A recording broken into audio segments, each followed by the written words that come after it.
Welcome to the Education Exchange. I am Superintendent Jeremy Caius. I thank you for joining us here at the Tolleson Union High School District. Our guests are from the Air Force. We have Staff Sergeant Vallejo, who has brought in a couple of wingmen with them. So I'm going to work our way around the table and let them introduce themselves, starting with you, Staff Sergeant Vallejo. You can tell the audience a little bit about you. Thank you, sir. So my name is Staff Sergeant Vallejo. I've been in the Air Force for about 11 years now. I joined in 2013, originally from Honolulu, Hawaii. And yeah, I've been around the world, been stationed at Ramstein Air Base, Germany for 3 years, went to South Korea for about a year, and then Florida, and then now here as a recruiter.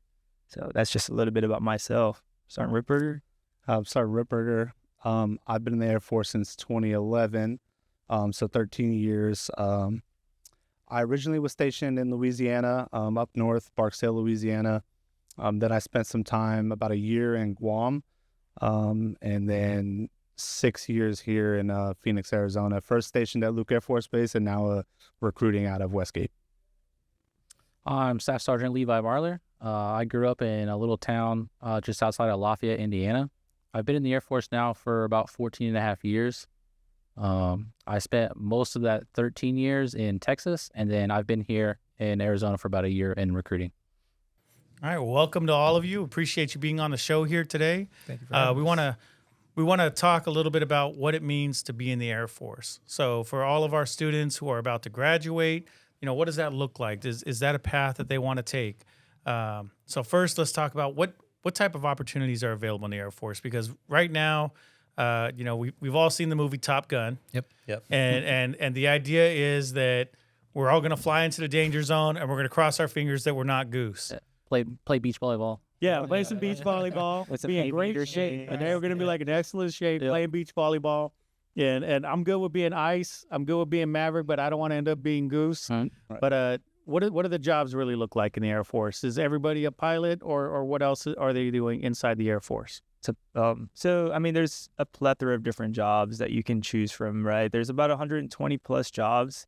No, not everybody in the Air Force, like you said, is not going to be a pilot, unfortunately. But that is still an opportunity. As far as for the job opportunities, we kind of go in aptitude areas. So you have your maintenance aptitude area, you have your electricians, your general aptitude. So like your medical assistants, first responders are all kind of fall under that, to include a lot of admin jobs. And we kind of talked a little bit earlier before the podcast started. Yes, we do recruit out of our office for the Space Force and for Special Warfare Airmen as well. Now, with all those different job opportunities, is everyone usually, now I know we have Luke Air Force Base right here next to Phoenix, near a major city. I was, prior Army, and Army out here is down in Fort Huachuca next to Sierra Vista, somewhere out in the desert. Is it like that everywhere? Is Air Force always next to a major city? Like, are all of your bases usually by a major city, like a nice destination like that? Not always. The majority of them are around major cities, just because having the base there then creates a lot of economic opportunities to grow those cities. But obviously, we're in other countries as well, not just in the U.S. So some of those cities you're in end up being small. Yeah. Like in Abilene, Texas, where I was before Arizona, like it was only like 130,000-ish people. But, I mean, you're 2 hours from Dallas and 4 hours from San Antonio. So even if you're not right next to, you're usually pretty close to a major city most of the time.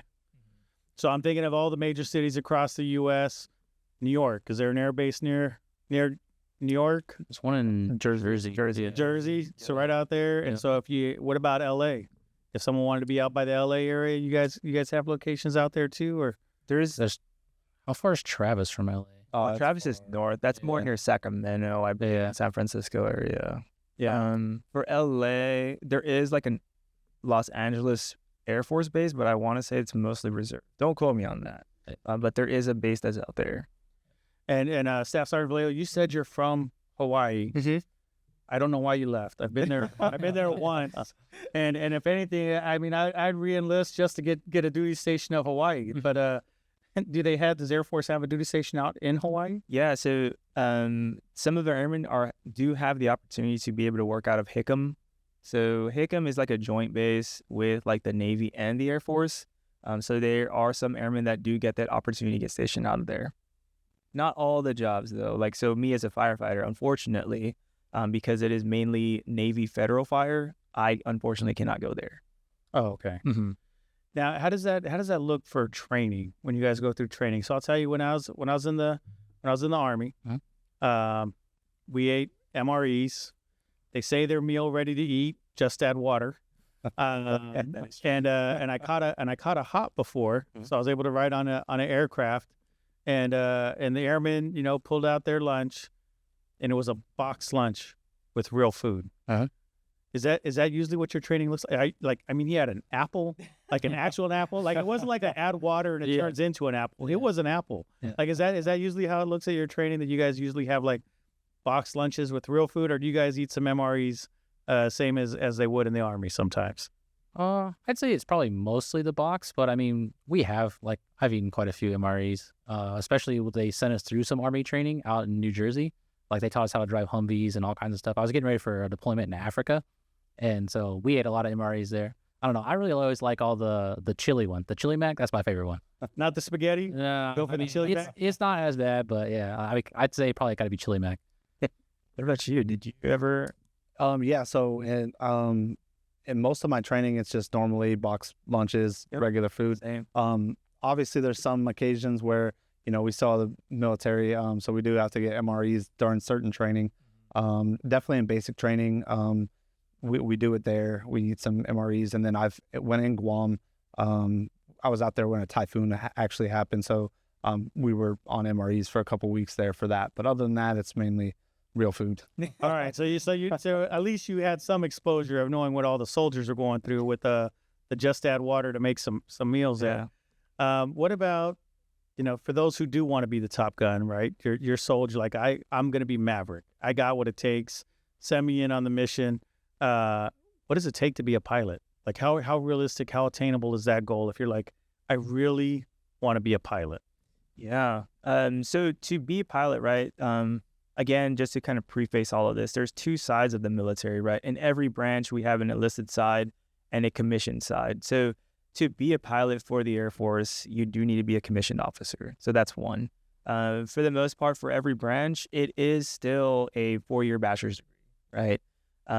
There are two separate boards where it's a rated board and a non-rated board. The rated board is everything in STEM, right? So whenever they do apply for these packages, if you have a STEM degree, you are most likely priority number one in the Air Force's eyes for that package. Not to say that if you get a degree in business that you don't have the same opportunity as somebody in a rated board. It is still a shot. They look over a lot of different things, like your GPA is one of them, I know for sure. And there's also different programs that can get you to where you want to be. For pilot, there is a physical that they have to do.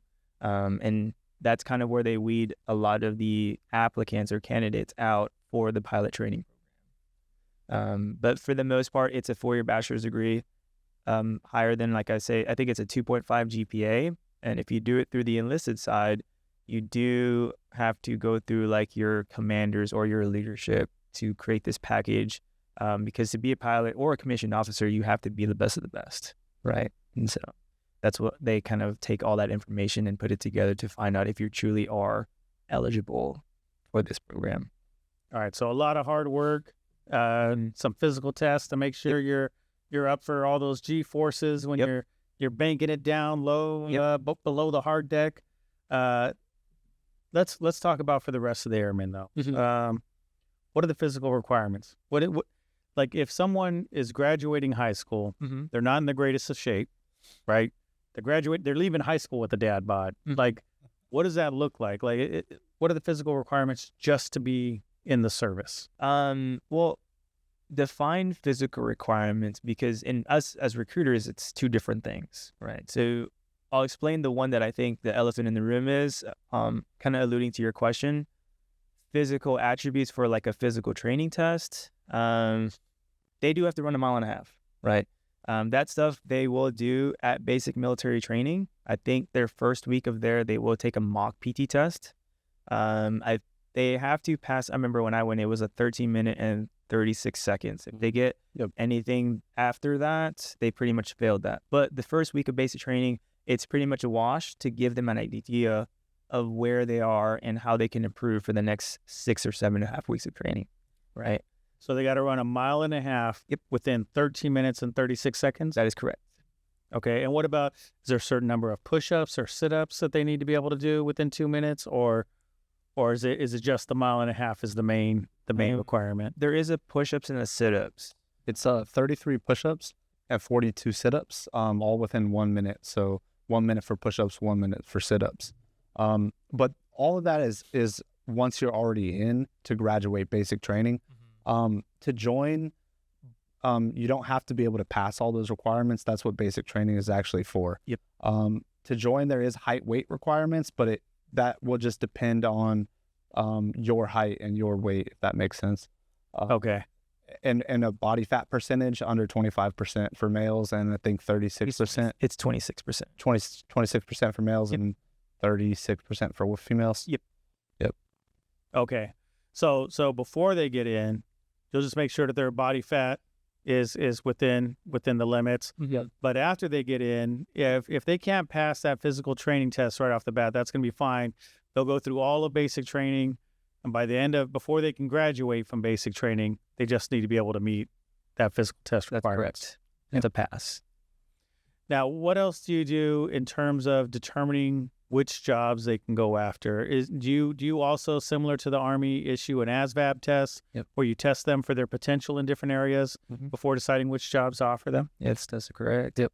I think the ASVAB is like a good way to figure out what you're naturally good at. I mean, it's testing your aptitude in an area. So like, I'll get kids sometimes, they're like, oh, I didn't score high in this area, but I like wanted a certain job. But they're like, yeah, but you scored really good in this area. Like, that's what you're naturally good at, Like, of course you can study and like make it all better, but a lot of times that's kind of how I chose my job, is like what I naturally like did well at. I knew I would pick it up and learn those things, quicker than I would other things. Like, I scored bad at electrical.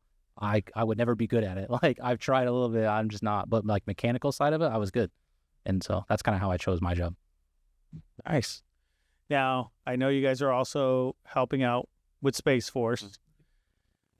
How do you decide that someone's, how do you decide when you want to encourage somebody to look at Space Force? Like, do they show up with a lightsaber and a stormtrooper helmet? And you're like, you're perfect for Space Force. Prereq is, have you watched all 9 of the Star Wars and know every line by heart? But do they have to do all the other ones too, like Mandalorian? Yeah. I mean, you have a Shuka. Like, you got a good handful of them now going out their side stories. Yeah. No, so for Space Force, as long as they can score above a 70 on the ASVAB, right? So every branch of the military kind of measures academics differently.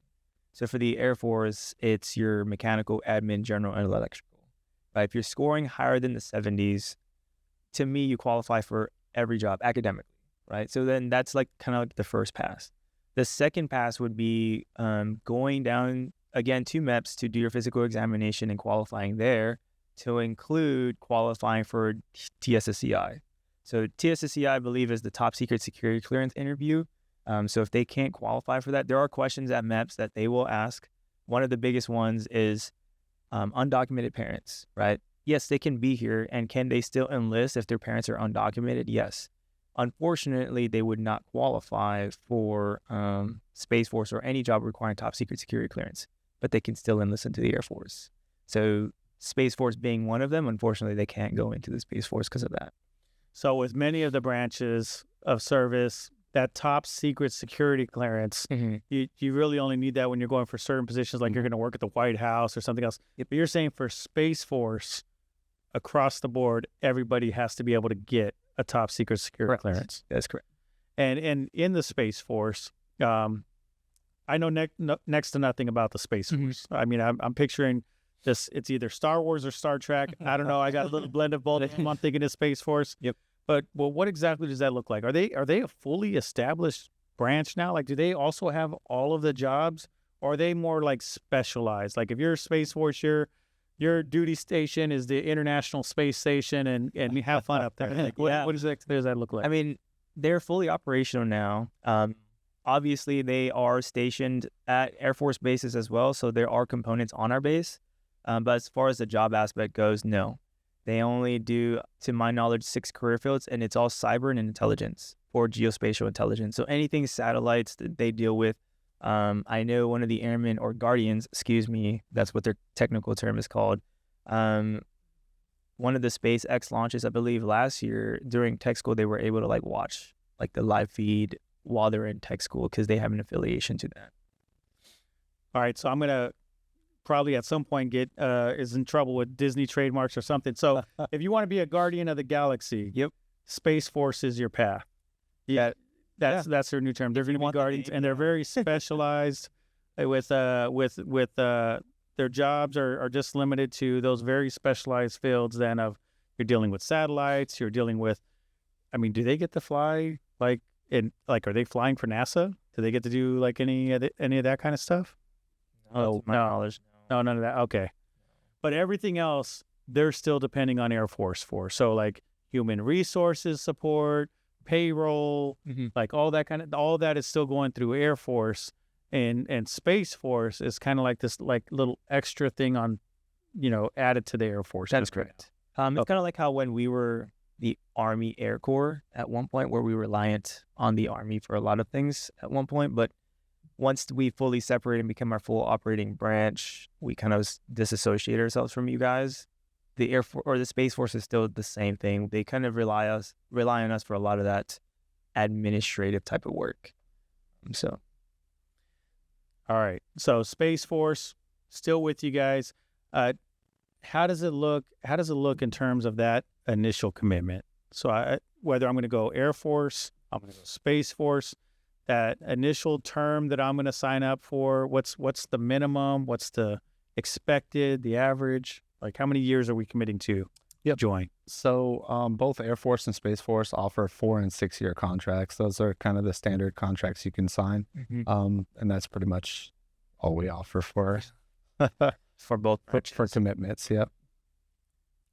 Let's talk about some of the benefits of being in the Air Force. Now I'll tell you, we've had Army on here before. We're going to have the other branches. Why Air Force? So if I know I want to be military, why should I be choosing Air Force? What's some of the greatest benefits of choosing Air Force? Or Space Force? You guys can throw them a bone too if you want. I don't know. Like, I guess I'll go with mine. Like, I think I've benefited a lot from being in the Air Force because of the places I've been to, right? So again, like if my history, I've been to Ramstein for the first 3 years of my enlistment.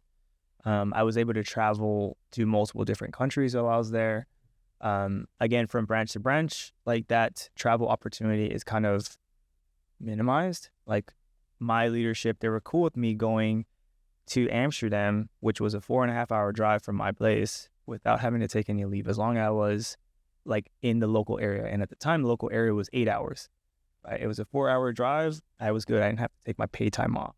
So on my off days, 4 of us airmen would be like, hey, who wants to go to Paris or Amsterdam this weekend, right? Or Switzerland to go snowboarding for the day. So that was fun. And honestly, like the people that you meet in the Air Force was really why I decided to stay in, right? Well, that's definitely different than the Army, because I was also stationed out in Germany. And I was explicitly told, don't go to Amsterdam. So no, we could go. Just couldn't partake in a lot of the different things. They had a different bar that they set for us. They're like, don't even ask. You're not going to Amsterdam. I was like, all right, yes, Sergeant. Right. So with that, the ability to travel. Now you guys have an ability to travel that's probably better than the other branches, like because you already have planes. Your friends are all driving the planes. Like, can I catch a hop with you? Yeah, sure. I want to catch a hop with you the next time. Like, how exactly, because in the Army, we used to talk it up like, oh, it's so easy for Air Force to travel. They never buy commercial. They just hop with each other. Right. Like, how exactly, is it really that easy though? Can you really just catch hops places? Yeah, it kind of depends on the place you're stationed. Like Ramstein, Germany, catching hops there was a lot easier because it's such a big hub. Everybody's coming and going from from the States or, to other countries. like me in Abilene, Texas, like we're only going a few different places, like typically on a set schedule, you know, and they weren't really places that like most people wanted to go, right? Like, you know, not for like vacation. You're like, oh, I'm going to go to, you know, this place. So like you still could do it. You're just, your options are a little more limited because we were mostly like hauling cargo and stuff like that. So you weren't going from Abilene to Hawaii then? No. we did go to like Guantanamo Bay, and like we went to we used to go to Alaska every once in a while. So I mean, you know, occasionally if you wanted to go to Alaska and that trip was coming up, like it could work out, you know. But like I didn't fly commercial for the first 10 years I was in the Air Force. Like I just flew everywhere with our planes whenever we went somewhere, and so I kind of forgot like what going to the airport's like. And then I had to do it again, and I was like, this is terrible. Now those hops, like. So you catch a hop. Is that completely free for you guys when you catch a hop? Like, do you have to pay anything? You do have to pay. It's just not an expensive ticket. Okay. Makes sense. So AMC, I think the Air Mobility Command. Yeah. If you're there at that base, that's where like the opportunity for a hop is, I guess, very easy to get onto because, for instance, Luke can't jump on a fighter, right? Like, hey, let me just jump on the wingtips and strap me down and like just take me wherever. Sign me up for that. Right? But no, for like AMC bases or like your air mobility commands, like the opportunity to do that is a lot better because it's cargo aircraft, right? Your C5, C-17s, maybe your 130s, but nobody's going to want to ride in a 130. Hey, now. Unless you're Sergeant Marley. C-130 rolling down the strip. Yeah. I love that plane. But when I was there, I was trying to take a hop home to Hawaii, and it was kind of hard because, again, everybody was, you know, fighting for those. Yeah. Because they authorize a limited amount of seats because, again, there's cargo. That aircraft is going there for maybe a training mission or to drop off some cargo to Hickam, right? So the opportunity could have been there. It's just, again, everybody was fighting for that spot. But it is still an opportunity that people can do. And when you catch those hops, is it you're the only one allowed to go, or are you allowed to take, like, if you know, you're in the service, you start a family, your family gets to go with you on a hop too, or your family can go on the hop with you too? That is correct. Yep. Wow. See, Army did not have it that good. We didn't have that. I tried to hop once, and they're like, oh, that plane got rescheduled. Sorry. I was like, you know, if I was in the Air Force, you wouldn't be doing this to me right now. I told you to take the Humvee. Yeah, take the Humvee from Germany to Phoenix. I'm like, that ain't gonna work. It won't make it. I know it. It's amphibious. Trust me. Yeah. So you know, real food. You can catch these hops. What are some of the other perks of being in Air Force as opposed to any of the other branches? So I would say quality of life on like deployments and stuff like that. There's a joke out there that the Army, they're stuck in the tents, and the Air Force they're in the nice hotels right next to the tents. Yep. And it's kind of true. Are you really in hotels? A lot of times it depends on where you're going, obviously. But I know there's definitely been some TDYs and some deployments that you're in some nice hotels, and the Army guys down the street are camping out. So yeah. Hey, don't get me wrong. We still love our Army and brothers, sisters, like all of them. But, you know, when I was in Djibouti, Africa, I mean, shoot, there's this thing called a dormitory. And for the most part, there was clues, right? But there was a legit tent next to the dormitory. I kid you not. If I had a picture of it, I'd show you. But that's where a lot of like the Army were sleeping, unfortunately. Hey, I tell you, when I was gone to training, I mean, a tent was living it up. Usually we had the shelter halves, and you had to put your half a shelter with somebody else's half a shelter, and that was like a little tiny tent for two of us to be in there. So I can't remember getting hotels when I was in the Army. So yeah, you know, we used to joke about how spoiled Air Force was, but now I can see that. So you get hotels on your training. Yep. You got real food, catch hops, take vacations. Anything else going on in the Air Force that you know, my whole family was Army, so I had to do Army. But any other reasons why I should have regretted not choosing Air Force? I think they do a really good job of setting you up for getting out later. Yeah. Just from like, you know, professional development, they really push you to go to school and stuff. A lot of our like technical jobs, like I worked on airplanes, like, you know, I mean, that's setting me up to go work at the airport here, you know, at Sky Harbor. Like, I don't know. I think a lot of times our skills just from our jobs alone like transfer pretty good. Like, yeah. Whereas like, oh, I shot mortars at someone, you know, it doesn't like transfer. Sometimes, you know, it's just the nature of the business really, you know? So I think that it just, if you join and if you didn't even do school, just whatever your job was probably transfers a lot easier sometimes. Mm-hmm. So all of you are halfway towards getting your 20. Yep. Right. And being able to retire with your 20 and get those lifetime benefits. Yep. When you look at what comes after the 20, how well do you feel set up to go ahead and make that transition back over to the private sector? Does the Air Force assist with that? Do they have programs set up already with some of these commercial airline industries where your jobs can transition right over right after separation? And you got to think too, like I did, aircraft maintenance for 13 years. So the people that trained me when I got there, they're retired now. So like, you know what I mean? You just got to go through the phone, hit up those little contacts. So a lot of that helps too, The network. of the networking. Like, hey, I know Sergeant so-and-so is at this place. Like, let me see, how he's doing. And if he can get, so a lot of times you can get someone to put a good word in for you that way too. We also offer what's called a skill bridge program. Your commander has to sign off on it, but basically the last 6 months of your enlistment, you're able to leave military service and go intern for an approved business. So you can kind of get your foot in the door that way, working for a business that way, and still get your military paycheck, military benefits for those last 6 months or so. And then that's a good way to get, hired on the spot from them because they see your work ethic. They know you built those relationships that way. And that's about your last 6 months of your contract. You can do that. And it doesn't even have to be like something that has to do with what your job was. Like I worked with a guy, he did an internship at a gunsmith. And so he was learning to repair and, make firearms, and that was his internship for 6 months. And does that skill bridge, does that work regardless of the number of years that you've been in service? So let's say I only signed up for one term. I did 3 years or 4 years. Yep. Mix you up with the Army again. Army has a minimum of 3 years. So 4 years, I'm going to do 4 years. But around the third year when they're trying to talk me into re-enlisting, I'm like, no, I think I want to get out. Mm-hmm. During my last 6 months of that 4 years, I can participate in Skill Bridge and be able to go be an apprentice at a different company. Right. Yeah. And they also have, what's the 2-week course thing where you build resumes? TAPS. Yeah. You also go to TAPS. So it's like a 2-week thing where they help you build resumes. They coach you through interview techniques and stuff like that. Like all kinds of that preparing you to go. They work on retirement stuff, how to, all that kind of stuff. So. The other thing too with the Air Force is you're not only doing 4, 6, or 20, you're also building a resume in that 4, 6, or 20, right? So 4 years, 6 years, 20 years of professional experience in whatever you did.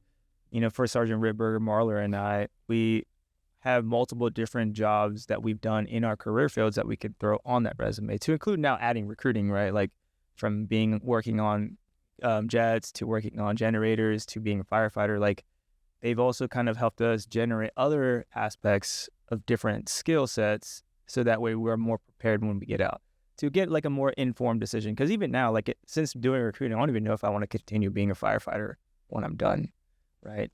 So having that and building, being able to put substance onto a resume, and then Sergeant Marler kind of said it too, is the networking aspect of it, right? You'll meet other people in his prior career field or even somebody in the Air Force that you can kind of talk with and hey, what are you doing? What are you doing when you get out? Because we're all looking at the end goal, and that's either retirement or, getting out of the military. And a lot of us are trying to set up that stable lifestyle outside of the military because for the most part, while we're in active duty, it's pretty stable, right? When we were all the three of us were in COVID, we didn't get laid off. We just kind of worked separate shifts for the most part, still getting paid, rent, all that stuff was still good. But building a resume and then being able to throw certifications from stuff that we've gotten, right? Like your AMP that I think Sergeant Marler has, right? You can go to WestMech and you can pay for it, but the Air Force will pay for that. Right? You just pass the first test. So even for me as a firefighter, they paid for my National Registry EMT. So went to classes and everything like that, all paid for by the Air Force. Nice. Now, how does that look on the day-to-day living in the Air Force? Are you in barracks, similar to the Army, or do you have? I mean, don't tell me you all have your own house and that over here at Luke, they're like, oh yeah, no, at Luke, we all just get a basic housing allowance and we all just buy our own house right off post. Mm-hmm. Oh man, I mean, as an airman, I had my own dorm room. Yep. It was just bedroom, closet, bathroom. Yep. The building I had a common kitchen. They're building them different now. All the new renovations are really nice. Yep. It's kind of set up more like a regular like college campus where you have like a shared like kitchen, living room, and laundry room. Yep. And then you have 4 bedroom bathrooms attached to that. So like each person has their own bedroom, bathroom, and then you share kitchen, living room, and laundry room. So they're like really nice. Oh, nice. And what's a typical day? How long is a typical day in the Air Force? So you're waking up in the morning, doing physical training at 6. If you want No. if you We're know, sleeping. We're here. Oh, you sleep in? When I was in tech school, you would hear the Marines, the Army outside, and you're just like, get up, like, oh, I guess it's time for me to wake up if they're outside yelling. But no, typical day. I mean, it's different depending on the job that you get into. So for me as a firefighter, we work 48-hour shift.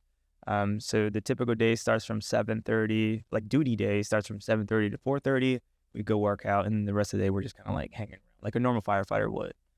For them, I have no idea. yeah, we usually, it kind of depends on where you're at and what you're doing. Typically though, you're working an 8-hour shift. We usually have like 3 different shifts, so it's like 24-hour coverage. So you have like a morning shift, afternoon shift, and a night shift.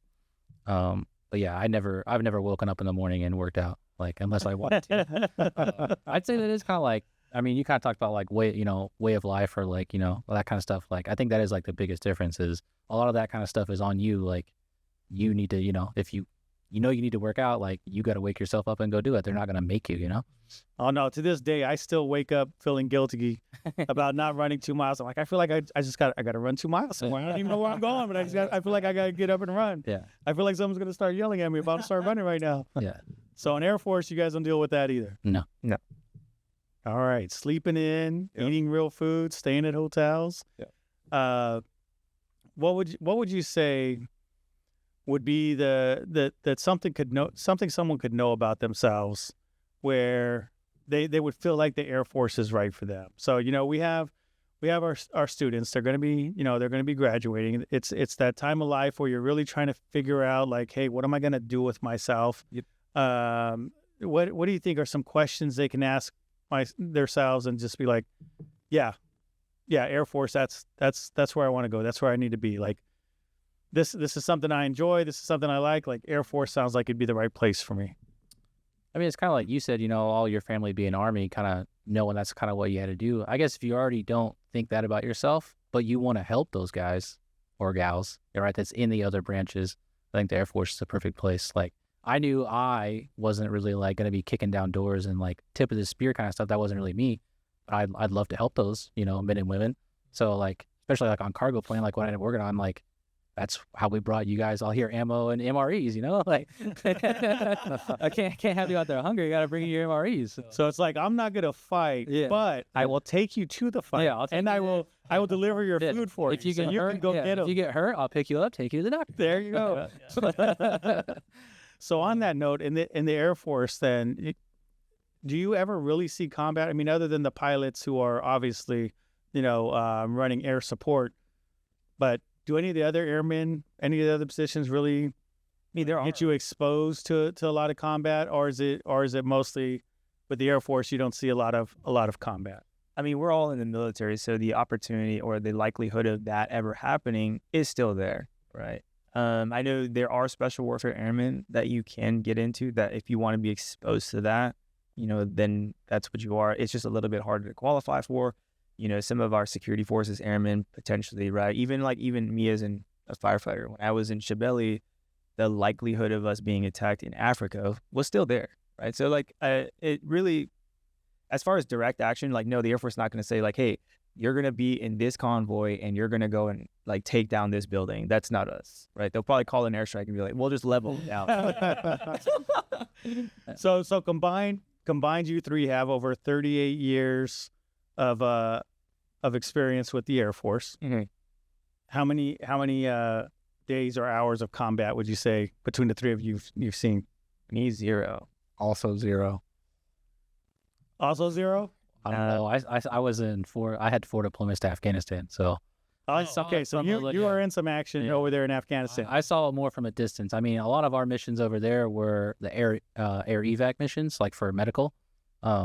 So going out to the FOB, like the forward operating bases, the little ones, and like picking up people that got hurt or, sometimes they're just sick, like got the flu or something. They need to go to the doctor. So we did a lot of that kind of stuff. I mean, Afghanistan's a dangerous place, so obviously, like, you do see some things, but. Yeah, I do remember back.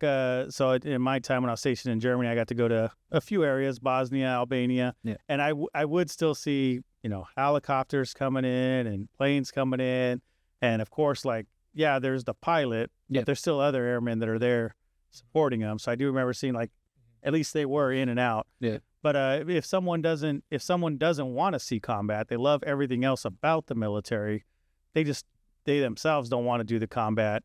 Then Air Force, you would say, is probably a great spot for that. I mean, we are a support agency pretty much to, like, you guys, right? We're your ride for the most part. So, I mean, you have, our mission set is completely different from branch to branch, right? Like, ours is air superiority, air mobility command, getting people anytime, any place, right?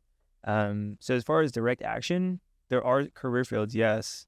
But as far as, like, the likelihood, no. Like, if you want to still be a part of the military and support everything that the military does, join the Air Force, right? If you want to go door kicking, you want to be all about that, sleeping in foxholes, tents, join the Marines or the Army, right? Like, you have to have a different personality. Or our special warfare.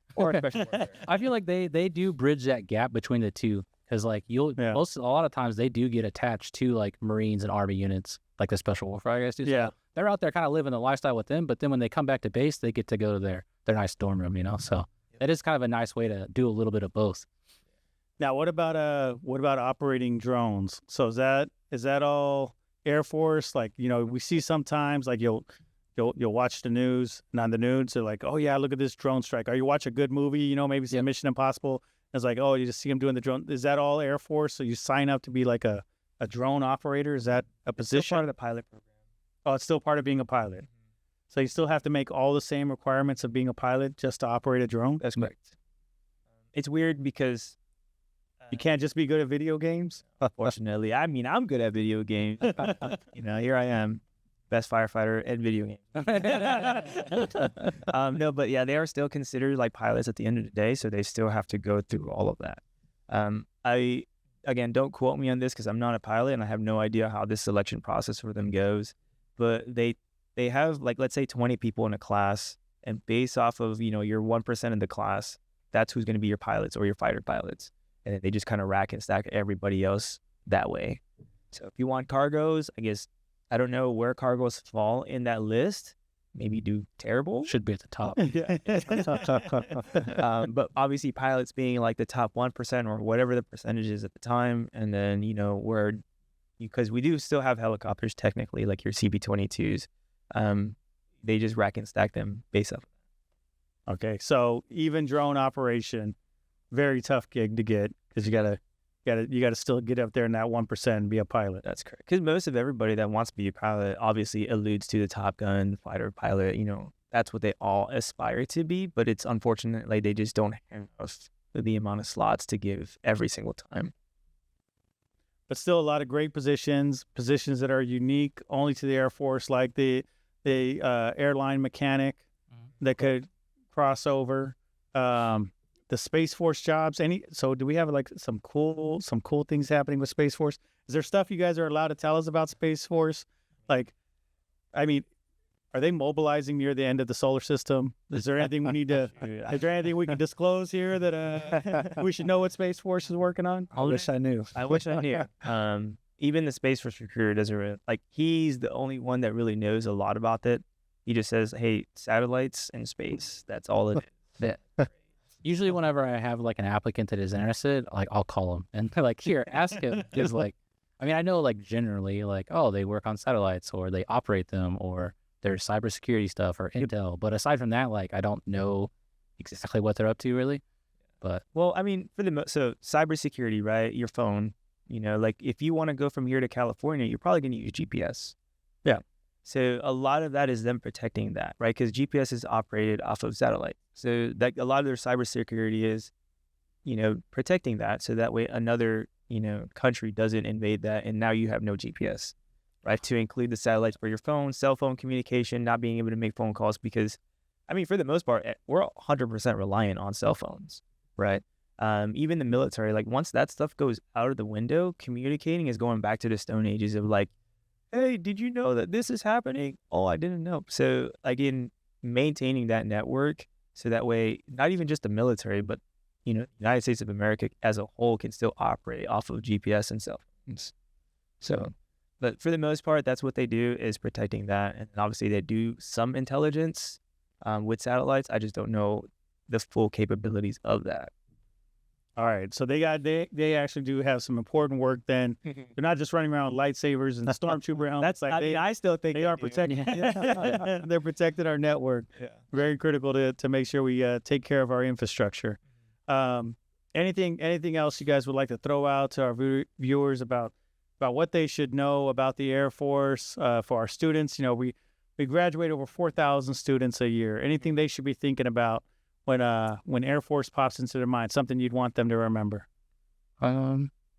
Keep in mind that like whatever your job is in the Air Force isn't what you have to go to school for. So like if your dream is to become a lawyer, but we're not hiring for anything in the JAG office, like the lawyers, and like you can still go to school for that. Like, like you can be a cop, you can be maintenance, you can be, whatever. And then in your off time, you're going to school to be a lawyer. Like looking at somebody right now. Why don't you tell them what that was, Rip? Yeah, I mean, that is a good example. I'm a maintenance by trade, right? And then I went to school for criminal justice for my bachelor's degree, and now I'm in law school. I'm in my third year of law school, so the final year. And none of that is related to my career field, and it's all been paid for by the Air Force. So 100%? 100%, haven't paid a dime.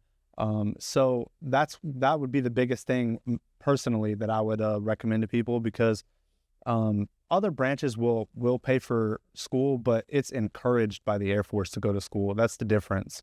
The Air Force wants you to be a better person in every aspect. It's called the whole airman concept, right? So education is a big priority for Air Force, and so that's my biggest thing about if you're not sure what you want to do, but you want to go to school, but you might not have the best way to pay for it, the Air Force is a great opportunity for that.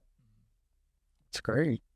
Mine is, even if you don't know what you want to do, and let's say you're a senior, and this is in January, because I have a quote, I put it on Facebook in 2012, and I was about to graduate, and it said, I'm about to graduate, and I still don't know what I want to do with my life, right?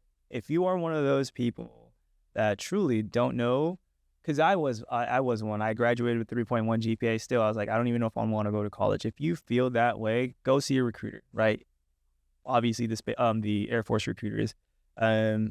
The reason for that is because joining the Air Force has given me a sense of purpose on why I want to continue serving, right? You might not know it now. Even when you enlist your first 2 to 3 years, you're going to wonder, why am I doing this, right? It wasn't until I went to my deployment to Turkey where I truly understand, why I decide, or why I'm doing this, or why I'm being affiliated to the military, and why I'm still serving, right? Because you're not just helping, obviously, the people of America, but you're also helping our allied countries, right? You're making their lives a little bit better for the most part, right? When you go to these countries like Turkey, Africa, for one of them, you see how grateful that the things that you have in America is completely different from all those other countries, right? And so that's why I've decided I'm gonna stick it out to the full 20, because life in America is easy, right?